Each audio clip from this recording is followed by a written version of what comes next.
우리가 사순절을 걸어가면서 사도신경을 묵상하고 있습니다. 사도신경은 크게 5가지를 내가 믿는다라고 고백하고, 그렇게 사도들의 신앙 고백을 나의 신앙 고백으로 그렇게 선포합니다. 첫 번째는 일신조죠. 나는 성부 하나님을 믿는다라고 고백합니다. 이신조는 나는 성자 하나님이신 예수님을 믿는다.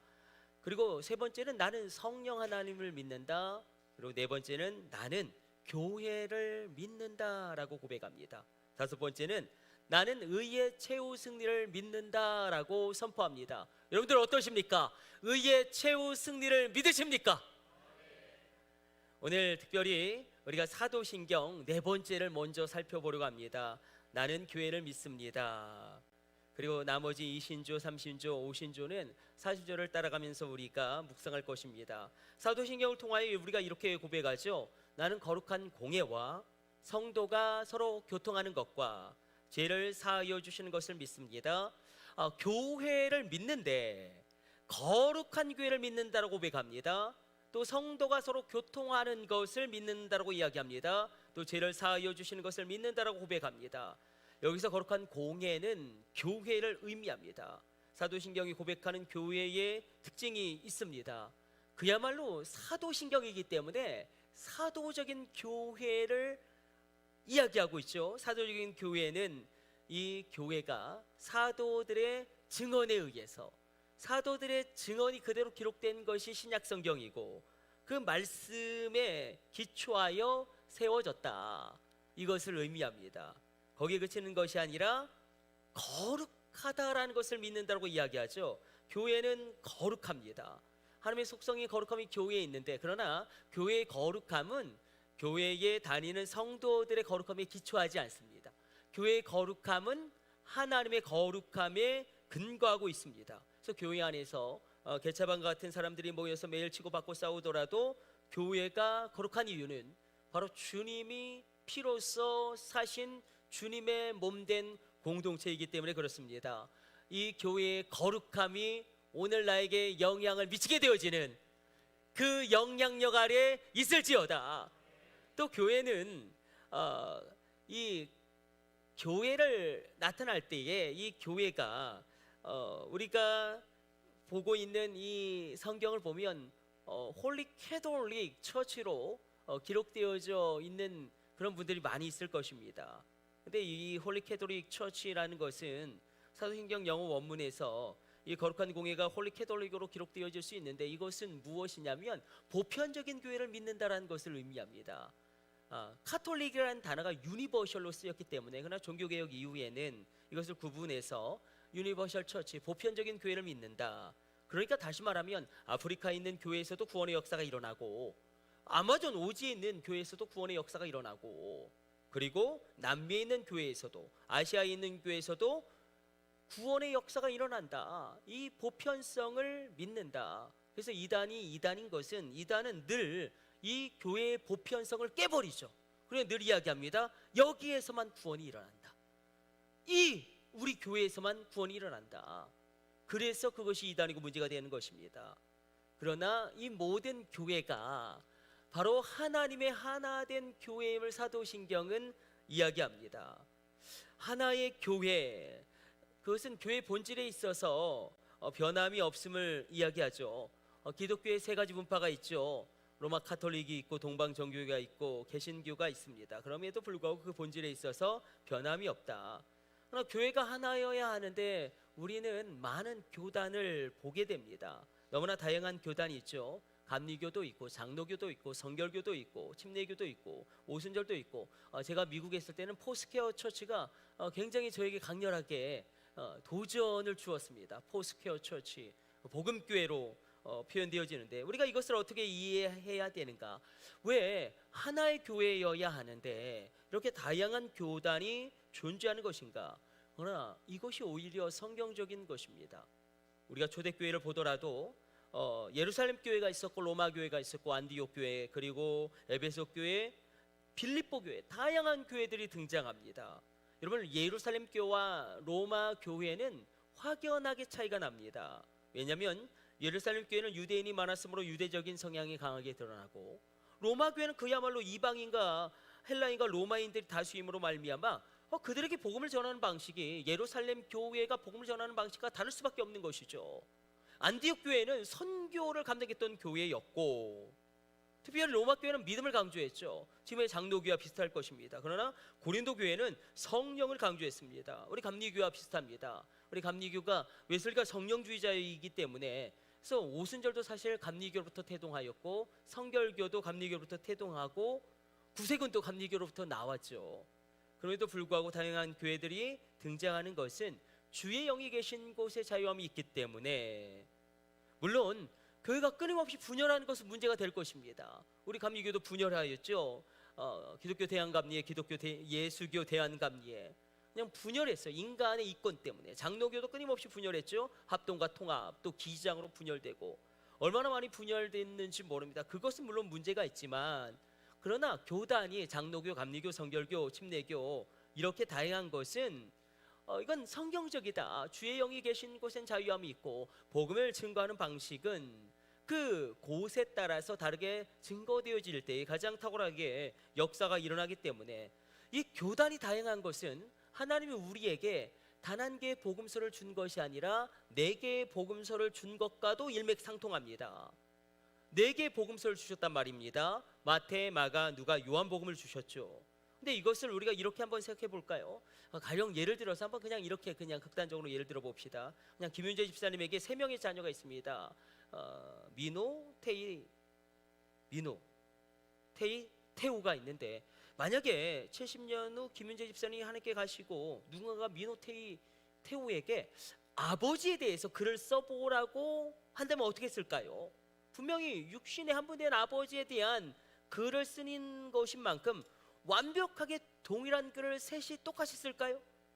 전혀 그렇지 않겠죠. 내용이 일치하지 않을 것입니다. 왜냐하면 아버지에 대한 그들의 경험, 인식, 추억이 다 다르기 때문에. 그렇다고 그 내용이 상이하다고 해서 그 글들의 내용이 거짓은 아니죠.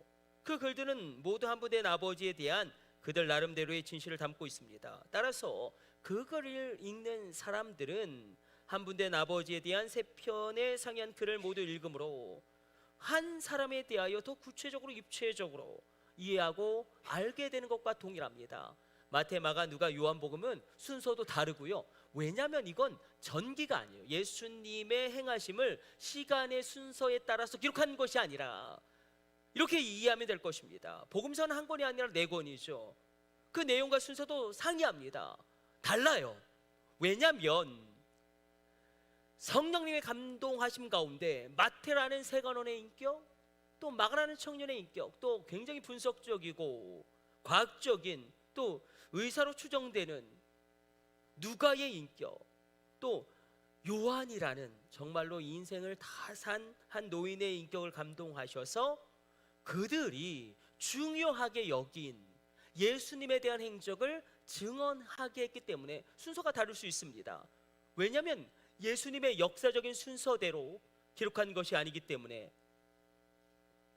그렇다고 해서 사복음서가 이건 진리고 이건 진리가 아니다, 이렇게 우리가 오해할 수는 없죠. 우리는 상이한 인격을 가진 마태, 마가, 누가, 요한, 이 쓴 4권의 복음서로 인해서 한 분이신 예수님을 아주 입체적으로, 구체적으로, 더 정확하게, 바르게 바라보고 이해할 수 있습니다. 이런 관점에서 교단의 다양함도 이해할 수 있습니다. 장로교는 그렇죠, 하나님의 절대적인 주권과 은혜를 강조하죠. 굉장히 강렬합니다. 개혁주의 5가지 깃발이 있죠. 오직 성경, 오직 그리스도, 오직 믿음, 또 무엇이죠? 오직 은혜, 그리고 오직 하나님께 영광. 솔리데오 글로리아, 막 강렬해요. 여기는 강렬합니다. 감리교는 구원에 안주하지 않고 예수님을 닮아가는 성화를 역설하죠. 성경, 이성, 체험, 전통을 바탕으로 성령을 강조합니다. 성령을 받아야 합니다. 성령의 역사가 우리 가운데 일어나야 합니다. 말씀의 역사가 있을지어다, 성령의 역사가 있을지어다. 성결교는 감리교의 성화에서 더 나가서 완전 성화를 이야기합니다. 완전 성화를 도전해요. 오순절은 삼중축복, 저는 요즘 굉장히 좋아졌어요. 영혼의 축복, 그리고 범사가 잘 되는 축복, 몸이 강건하게 되는 축복. 예전에는 기복주의다 엄청 비판했는데 지금 너무나 은혜로워요. 여러분의 영혼이 잘 될지어다, 평안할지어다. 범사가 잘 될지어다. 육체는 강건하여 날마다 새롭게 될지어다. 이 모든 것들은 우리 신앙을 풍성하게 합니다.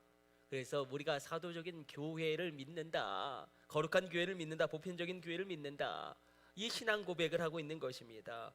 그런데 오늘 성경 말씀을 보게 되어지면, 오늘 우리가 두 가지 본문을 읽었지만 이 본문은 그 내용과 사상과 믿음의 고백이 충돌하고 있어요.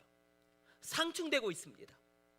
사무엘하 7장의 내용은 이렇습니다. 다윗이 자신은 좋은 왕궁에 거하고 있습니다.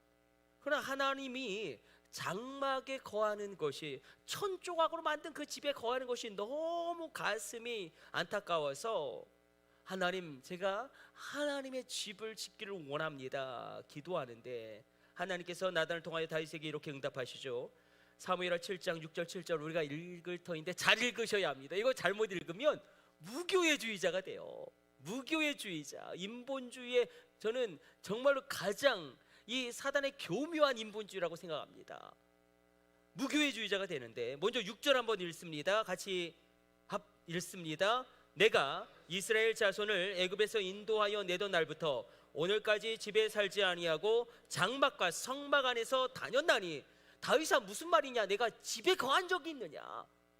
내가 장막과 성막 안에 다니지 않았느냐? 여기서의 성막은 모세의 성막이죠. 출애굽할 때에 하나님이 이스라엘 백성들을 만나는 천으로 만든 집, 텐트였습니다. 또 여기서의 장막은 다윗의 장막이죠. 하나님이 그토록 잊지 못해 하시는 다윗의 예배가 드려졌던 다윗의 장막. 그래서 우리 찬양단이 예배드림이 다윗의 장막에 찬양될지어다, 예배될지어다. 다윗의 장막은 24시간 예배드렸답니다. 우리도 그래서 기도했으면 좋겠어요. 24시간, 누구라도 이렇게 24시간 예배드리는 교회가 되는 그런 환상을 우리가 품고 나가기를 원합니다. 그런데 7절로 또 이렇게 하나님 말씀하십니다. 7절도 읽습니다. 이스라엘 자손과 더불어 다니는 모든 곳에서 내가 내 백성 이스라엘을 먹이라고 명령한 이스라엘 어느 지파들 가운데 하나에게 내가 말하기를 너희가 어찌하여 나를 위하여 백향목집을 건축하지 아니하였느냐 말하였느냐. 하나님 말씀하시죠. 다윗아, 내가 언제 나의 집을 지어달라고 이야기했니? 나는 어떤 특정한 공간에 갇힐 수 없는 하나님이다. 내가 언제 너희들 어떤 지파에게 나를 위하여 백향목 집을 건축하라고 명령한 적이 있느냐? 저 하늘이 나의 보좌고 이 땅이 나의 발등상인데 하늘의 하늘들도 나를 감당하지 못하겠거늘 나를 위한 집은 필요 없다. 내가 장막이면 족하다. 내가 성막이면 만족한다. 하나님 말씀하십니다. 그런데 여기까지 읽으면 무교회주의자에 빠져겠죠. 하나님 특정한 공간에 갇힐 수 있는 분이 아니니까. 교회는 개념 자체가 하나님을 어떤 특정한 장소에 가두는 개념이거든요. 교회. 그런데 갑자기 하나님이 돌변하시면서 세상에 나 이렇게 막 축복의 축복을 다윗에게 쏟아부어 주십니다. 이 축복의 강도와 내용과 그 범위가 우주적이에요. 우리 한번 9절로 13절까지 하나님 어떤 축복을 주시는지, 어떤 축복을 선포하시고 언약하시는지 우리 같이 길지만 한번 읽도록 하겠습니다. 내가 가는 모든 곳에서 내가 너와 함께 있어 내 모든 원수를 내 앞에서 멸하였은즉 땅에서 위대한 자들의 이름같이 내 이름을 위대하게 만들어 주리라. 내가 또 내 백성 이스라엘을 위하여 한 곳을 정하여 그를 심고 그를 거주하게 하고 다시 옮기지 못하게 하며 악한 종류로 전과 같이 그들을 해하지 못하게 하여 전에 내가 사사에게 명령하여 내 백성 이스라엘을 다스리던 때와 같이 안니하게 하고 너를 모든 원수에게서 벗어나 편히 쉬게 하리라. 여호와가 또 내게 이르노니 여호와가 너를 위하여 집을 짓고 내 수완이 차서 내 조상들과 함께 누울 때에 내가 내 몸에서 날 내 씨를 내 뒤에 세워 그의 나라를 견고하게 하리라. 그는 내 이름을 위하여 집을 건축할 것이요 나는 그의 나라 왕위를 영원히 견고하게 하리라. 하나님이 막 흥분하시는 거예요. 지금 다윗이 하나님의 집을 짓기를 원하시는 그 마음을, 그 소망을 귀하게 여기시고 흥분하시는데 뭐라고 축복하시냐면 다윗아, 내가 너의 집을 지어줄게. 너의 집이 영영이 내 앞에 서 있을 것이고 너의 아들은 나의 아들이 되고 나는 그의 아비가 되고 그의 나를 영영히 견고하게 세울 것인데 다윗아 내가 어디로 가든지 내가 너와 함께 할 것이다. 다윗아 너의 모든 대적을 내가 진멸할 것이고 다윗아 나는 장막이면 충분하지만 성막이면 넉넉하지만 너의 기도를 듣고 응답하마. 너의 아들 대에는 나의 이름을 두기 위하여 너의 아들이 나의 집을 건축하게 할 것이다. 사사기 때와 다르게 내가 은혜를 베풀겠다. 여러분 이 은혜가 우리 가운데 있어야 합니다. 인간은 전적으로 부패한 죄악이기 때문에 죄인이기 때문에 죄를 범할 수밖에 없습니다. 나 사사기는 끊임없이 변화가 없는 회개를 반복함으로 말미암아 사사기의 저주가 닥치지 않습니까? 하나님이 변화시키겠다라는 거예요. 우리를 하나님이 변화시키겠다는 것입니다. 하나님이 흥분하시는데 하늘 문을 열어버리셨어요. 가슴이 너무나 뜨거워지셔서 오늘 이 예배하는 여러분에게도 하늘 문이 열릴지어다. 하늘 문을 하나님이 여시면 닫을 자가 없고 하늘 문이 열릴지어다. 그래서 사무엘하 7장의 말씀을 통하여 하나님이 나는 특별한 공간에 갇히는 하나님이 아니다 그렇게 말씀하시고 있습니다. 그런데 솔로몬은 이렇게 아주 담대하게 기도합니다. 열왕기상 8장에서 하나님이 성전에 갇히는 분은 아니지만 하나님 이 성전이라는 이 공간에 이 특별한 성전이라는 공간에 하나님의 이름이 있지 않습니까? 특별한 역사가 일어나게 하여 주옵소서. 그렇게 기도한단 말입니다. 열왕기상 8장 27절 30절까지 성전을 다 봉헌하면서 솔로몬이 하나님께 올려드린 기도인데 우리 8장 27절 30절 이것이 이 사무엘하 7장 하나님 나는 특별한 공간에 갇히지 않는다. 나는 성막이면 족하고 장막이면 넉넉하다. 하나님 말씀이 있었음에도 불구하고 솔로몬이 이렇게 기도하죠. 우리 같이 한번 열왕기상 8장 27절 30절 합독합니다. 하나님이 참으로 땅에 거하시리이까 하늘과 하늘들의 하늘이라도 주를 용납하지 못하겠거든 하물며 내가 건축한 이 성전이오리까.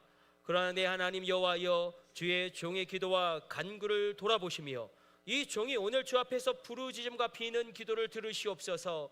주께서 전에 말씀하시기를 내 이름이 거기 있으리라 하신 곳 이 성전을 향하여 주의 눈이 주야로 보시오며 주의 종이 이곳을 향하여 비는 기도를 들으시옵소서.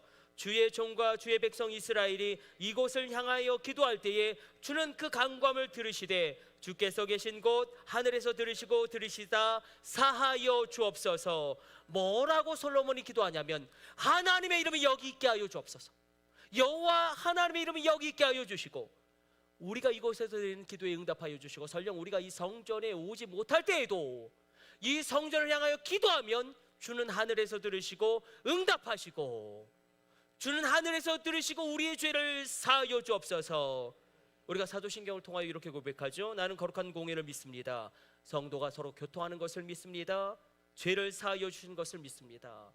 성전의 기능이 작동되어지기 시작합니다.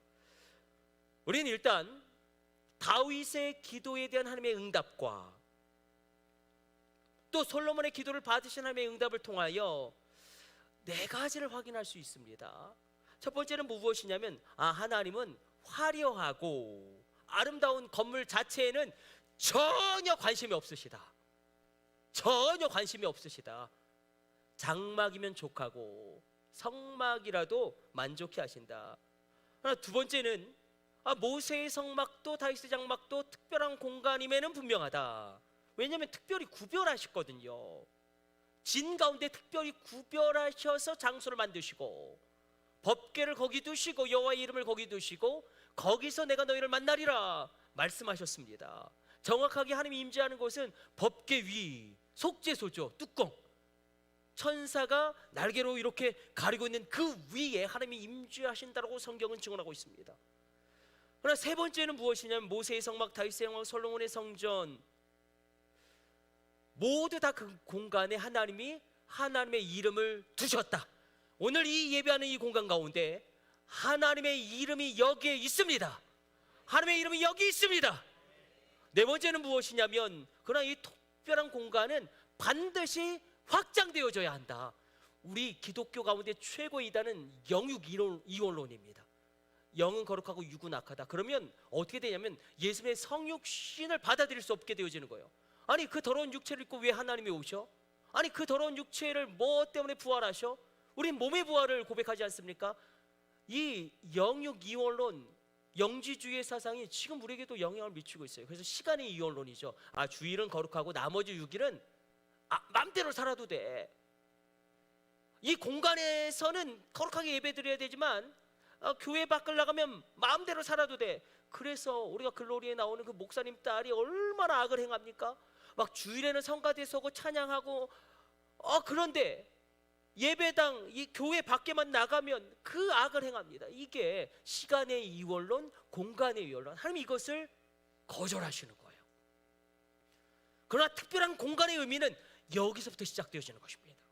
여기서부터 하나님의 거룩함이 시작되어져서 나의 모든 영역 가운데 미쳐지게 되어지고, 여기서부터 기도의 응답이 시작되어짐으로 말미암아 내가 어디서 기도하든지 간에 하나님이 그 기도를 들으시고 응답하시고, 여기서부터 속죄의 역사가 일어남으로 말미암아 내가 어느 곳에 있든지 하나님께 예수의 이름으로 기도할 때에 놀라운 하나님의 속죄의 역사함이 우리 가운데 임합니다.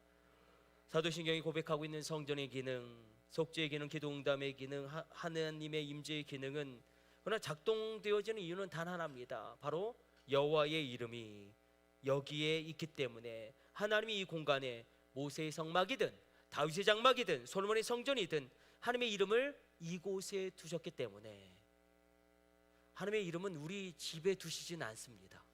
물론 우리 집도 거룩한 공간이고 하나의 교회임은 분명합니다. 그래서 하나님의 이름, 하나님의 오노마 여호와, 신학적인 용어는 활동명사죠. 명사에 대해 움직이고, 여호와라는 이름을 부르는 그 이름이 움직이고 역사하고 활동합니다. 그 이름을 외치면 여전히 살아계신 하나님으로 나에게 다가오십니다. 우리는 확인한 바가 있습니다. 출애굽할 당시에 하나님의 이름은 여러 가지 하나님으로 수많은 우상들이 숭배되어지고 있었습니다. 나일강을 관장하는 쿠눔이라 불리는 하나님도 있었고, 땅의 신 geb으로 불리는 하나님도 있었고, 또 하늘을 관장하는 누트라 불리는 하나님도 있었고, 그리고 태양신 라, 이게 가장 강력한 신이죠. 애굽에서는 라로 불리어지는 하나님도 있었습니다. 그래서 모세가 하나님이 하나님이다라고 이야기할 때에 아니 그럼 하나님의 이름은 도대체 무엇입니까? 물은 연유와 까닭도 여기 있습니다. 그때 하나님 말씀하시죠. 나는 여호와 하나님이다. 가나안 땅에 정착하자마자 아세라라 불리는 다산을 주관하는 하나님의 이름 앞에 이스라엘 백성들이 분향하기 시작하고, 바알이라 불리어지는 비를 내려주는 하나님을 숭배하기 시작합니다. 우리는 한 가지를 확인할 수 있습니다. 여호와 하나님의 이름과 수많은 거짓 하나님의 이름이 전쟁하듯이 다투고 있습니다. 이름의 전쟁인 것입니다. 그래서 하나님의 이름, 여호와의 이름을 우리가 부르는 것입니다. 신약시대 성령시대를 살고 있는 우리에게 이 여호와의 이름을 여호와의 이름 되게 하는 것은 바로 예수님을 나의 하나님으로 고백하는 것이고, 예수님을 나의 구원자로 높여드리는 것입니다. 하나님의 이름을 높이는 높임이 오늘 우리 예배 가운데 있게 되시길 축복합니다. 여호와라는 이름의 뜻은 바로 그거였죠. I am who I am. 나는 스스로 있는 자다. 그리고 반드시 나에게 말씀하신 언약을 이루시는 분이시다. 이 여호와의 이름이 있습니다. 오늘 본문으로 다시 돌아와 보면, 그래서 우리 가운데 이 웨슬리가 이야기한 이 영성이 필요합니다. 민감함과 균형이 필요합니다. 사무엘하 7장에 다윗의 기도에 응답하신 하나님, 나는 어느 특별한 공간에 갇히지는 않아. 열왕기상 8장 솔로몬의 기도에 응답하신 하나님, 그러나 나의 집에 나의 이름을 두고 내 이름이 있는 내 집에 속죄의 기능이 작동되어질 것이고, 그 기도가 응답되어질 것이고, 내가 친히 임재함으로 나의 영광을 드러내리는데 그것이 확장되어질 것이다. 너의 삶의 모든 영역 가운데, 너의 자녀 가운데 확장되어질 것이다. 나의 기도로 말미암아 하나님의 은혜의 역사가 확장되어집니다. 나의 예배를 통하여 하나님의 일하심이 나의 삶의 초소 가운데 확장되어집니다. 교회는 헬라어로 에클레시아죠. 세상에서 부르심을 받은 하나님의 백성이라는 의미가 있습니다. 세상에서 하나님의 부르심을 받아서 구원을 받고 교회에 나옵니다. 그리고 이 교회 가운데 하나님을 체험합니다. 성도의 교제가 있습니다. 이 성도의 교제는 커뮤니온인데 이것은 무엇이냐면 우리가 성만찬을 행하는 것, 성례를 행하는 것, 이 성례와 그리고 애찬이죠.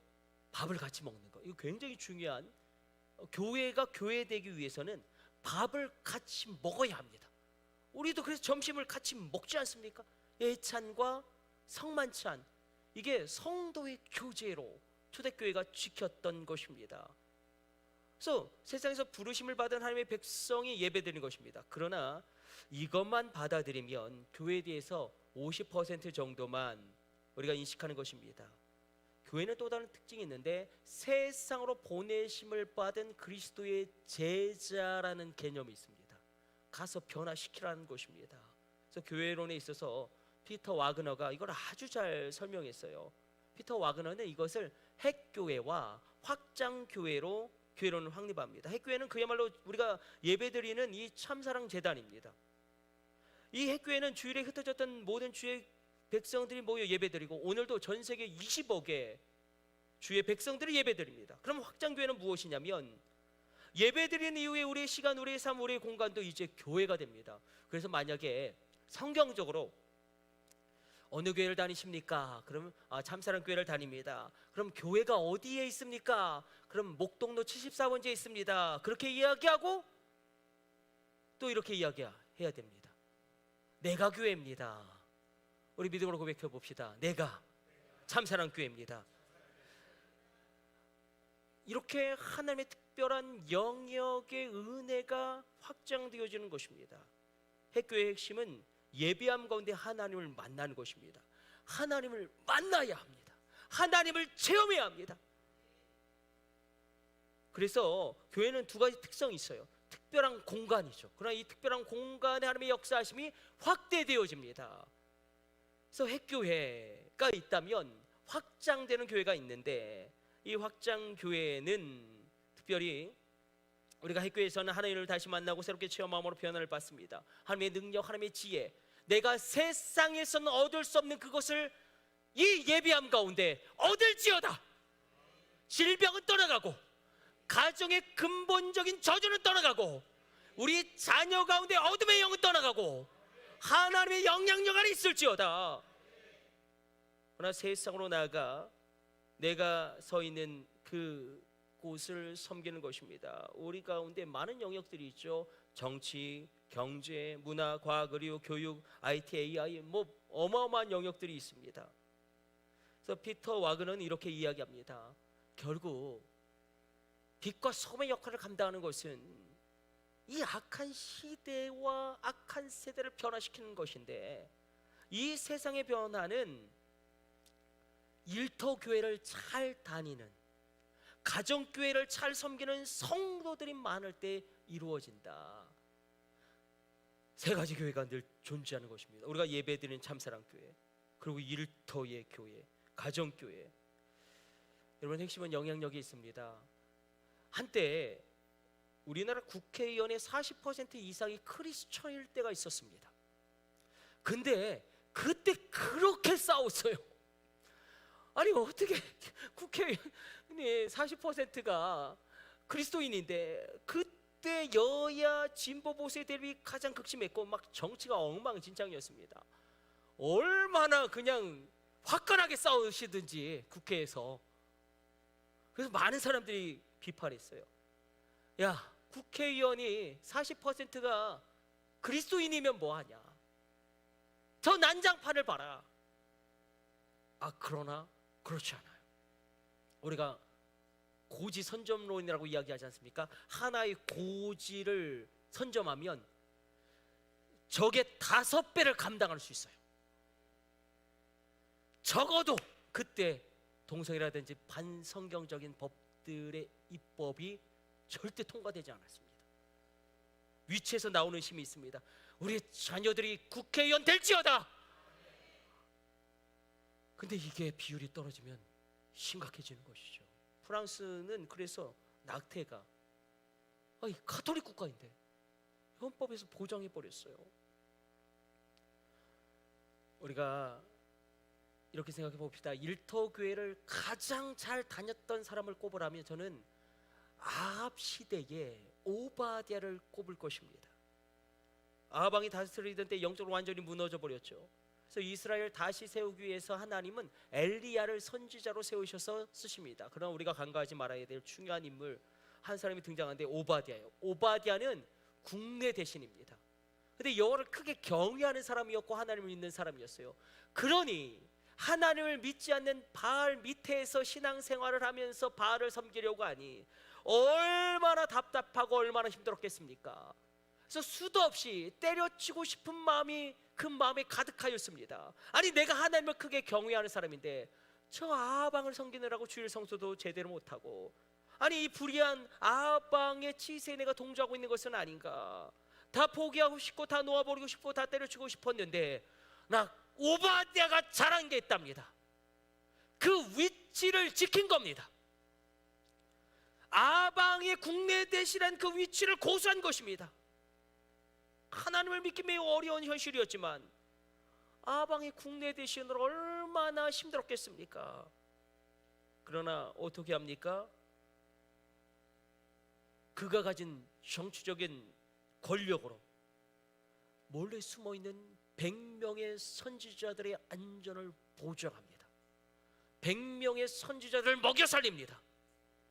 왕에게 들키지 않도록 그들을 보호합니다.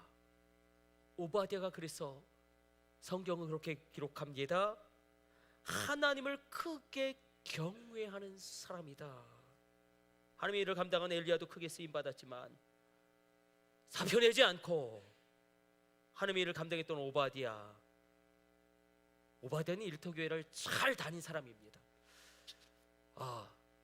기쁜 소식은 유현진이 하나 이글스에 합류했습니다. 할렐루야.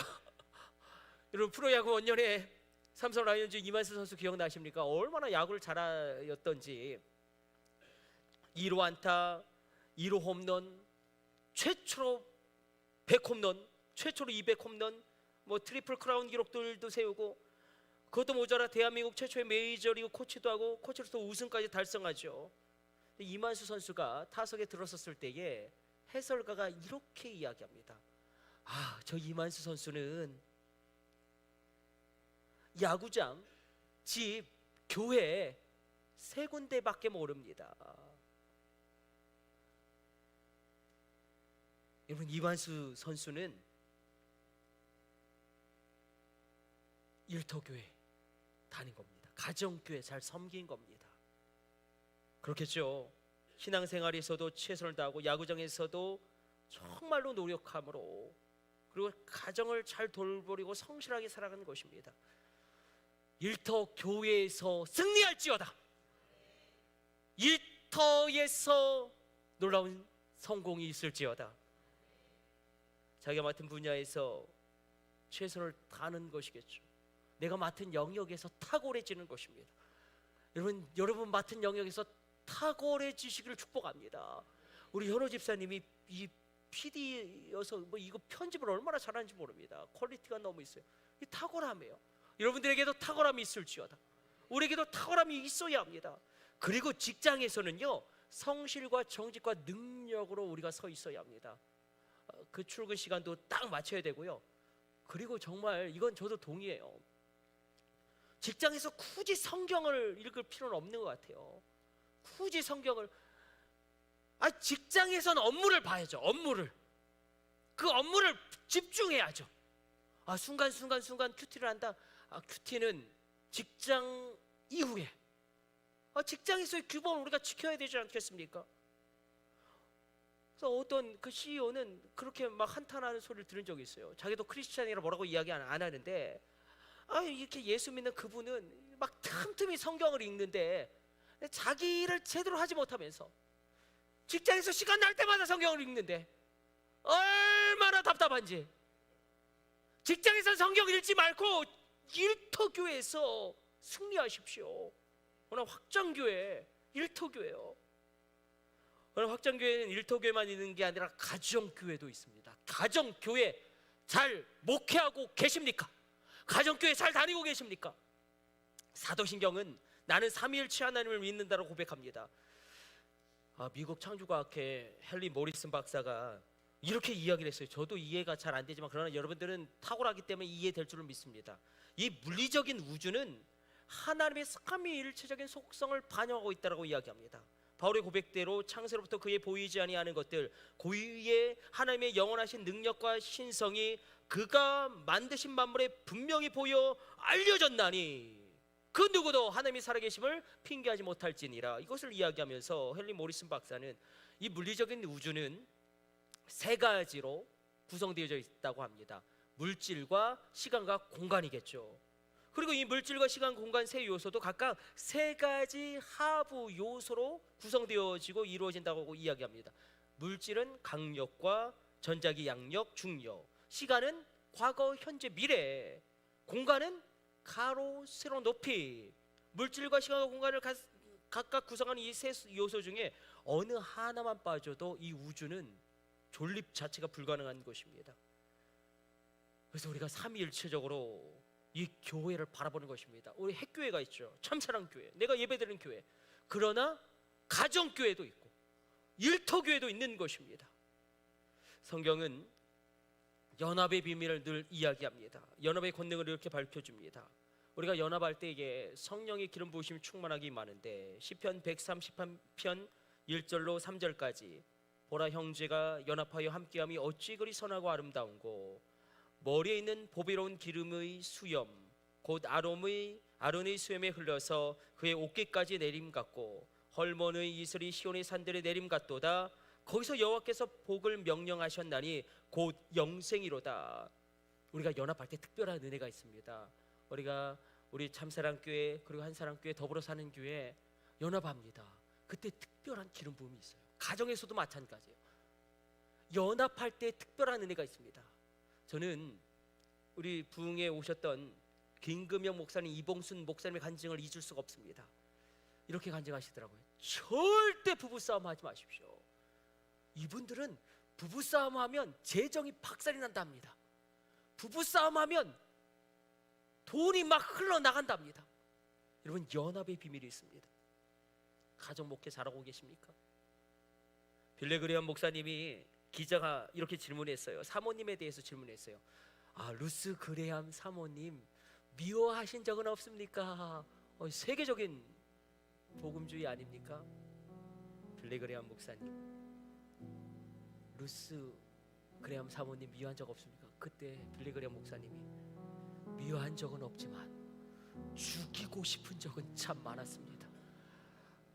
여러분, 그럼에도 연합의 기쁨이 있습니다. 가정교회 승리의 핵심은 연합에 있습니다. 그런데 만약에 나의 가정이 다 깨져버리고 망가졌다면 이 소망을 붙드십시오. 제가 참 존경하는 목사님 가운데 갈보리교회 박조준 목사님 있습니다. 이분이 이런 고백을 하세요. 3살 때 아버지가 돌아가셨답니다. 아버지 얼굴 본 적도 없고 할아버지 밑에서 외롭게 자랐답니다. 어릴 때 제일 부러운 것은 아버지의 무등을 타는 아이들이었다고 합니다.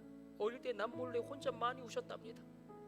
다른 사람들이 무시하는 것 같은 열패감에 시달렸고 소극적이요. 그러나 어느 날 하나님이 여호와 1장 9절로 강하고 담대하라. 내가 너와 함께하리라. 나는 너의 아버지가 되리라. 그 날로 그 말씀이 정말 믿어졌답니다. 열패감과 소극적인 그 모든 것을 떨쳐버리고 그러니까 하나님이 아빠라는 게 너무 좋았답니다. 그래서 기도할 때 절대 하나님이라고 기도하지 않았대요. 아버지, 아버지, 아빠, 아빠, 아버지. 여러분, 이 하나님의 아버지 되심의 신비를 누리십시오. 어떤 여자 집사님이 이런 고백합니다. 이분이 남편과 이혼하셨는데 왜냐하면 이 남편이 정말 어떻게 할 수 없는 분이었어요. 아이들을 막 두드려 팹니다. 집안 모든 걸 다 때려 부숩니다. 도박에 빠져 있고요. 못된 짓은 아주 많이 합니다. 그래서 이 여자 집사님의 마음 가운데 이혼은 했지만 늘 걱정은 자녀들에게 너무나 좋지 않은 아버지 모습만 자녀들이 보았기 때문에 아이들이 아빠를 또 너무나 미워하죠. 오늘 아빠를 미워하면 어떤 일이 발생하냐면 그런 아빠와 결혼한 엄마까지도 미워하기 시작하는 거예요. 아이들이 방황을 시작하는데 이 여자 집사님이 어떻게 할 도리가 없습니다. 그래서 이 여자 집사님이 기도하기 시작합니다. 이렇게 기도합니다. 하나님, 우리 부부 이혼하고 다 깨어지고 다 망가졌지만 상처 입은 가정입니다.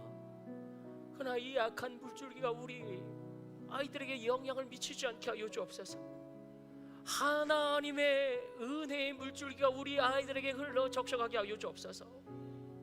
가정 교회로 기도함으로 그 가정 교회를 붙들고 있는 것입니다. 그런데요, 아이들에게 믿음이 들어가기 시작합니다. 믿음이 들어가면 어떤 일이 일어납니까? 하나님의 그 사랑이 그 아이들에게 흘러가고 하나님의 용서의 성품이 흘러가고 하나님의 인내가 들어가고 아버지를 용서해 버렸어요. 아버지 나쁜 분이지만 우리는 아버지 용서한다. 아버지 미워하고 아버지에게 분노함으로 내가 그렇게 분노하고 그렇게 무너진 인생 살아가지 않겠다. 그리고 엄마한테 이렇게 이야기합니다. 엄마, 내 일생 가운데 가장 큰 행복은 엄마를 만난 거야. 여러분, 이렇게 기도로 함으로 가정교회를 지키는 이 집사님처럼 그 상처가 그 인생의 마음의 아픔이 다 녹아져 버리고 그 상처가 회복되는 것입니다. 여러분, 가정교회를 어떻게 붙들고 계십니까?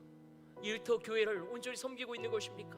그러나 저를 보세요. 이 모든 것의 회복의 시작은 바로 이 예배의 공간으로부터, 바로 이 예배의 시간으로부터 시작되어집니다. 우시아 왕이 죽던 해에 아무도 찾지 않는 주의 성전을 홀로 찾았던 이사야만이 오직 그 시대 가운데 유일하게 하나님의 임재와 영광을 체험합니다. 거룩 여러분, 이 예배함으로부터 모든 회복은 시작됩니다. 이 예배하는 공간, 이 예배하는 시간으로부터 모든 회복은 일어나기 시작합니다. 이 참사랑 제단을 섬기십시오. 하나님 보낸 이 주님의 몸된 성전 가운데서 예배하십시오. 그 승리를 가지고 가정교회로 나가는 것이고 일터교회로 나가는 것입니다. 우린 세 가지 교회를 다녀야 합니다. 참사랑교회를 다녀야겠죠, 일터교회를 다녀야겠죠, 가정교회를 다녀야겠죠. 그 어떤 것도 무시할 수 없는 것입니다. 그러나 이 모든 회복은 교회 생활, 이 예배로부터 시작됩니다. 하나님을 만나는 예배가 있을지어다. 세상에서 절대 얻을 수 없는 그것을 하나님께로 공급받는 예배가 있을지어다.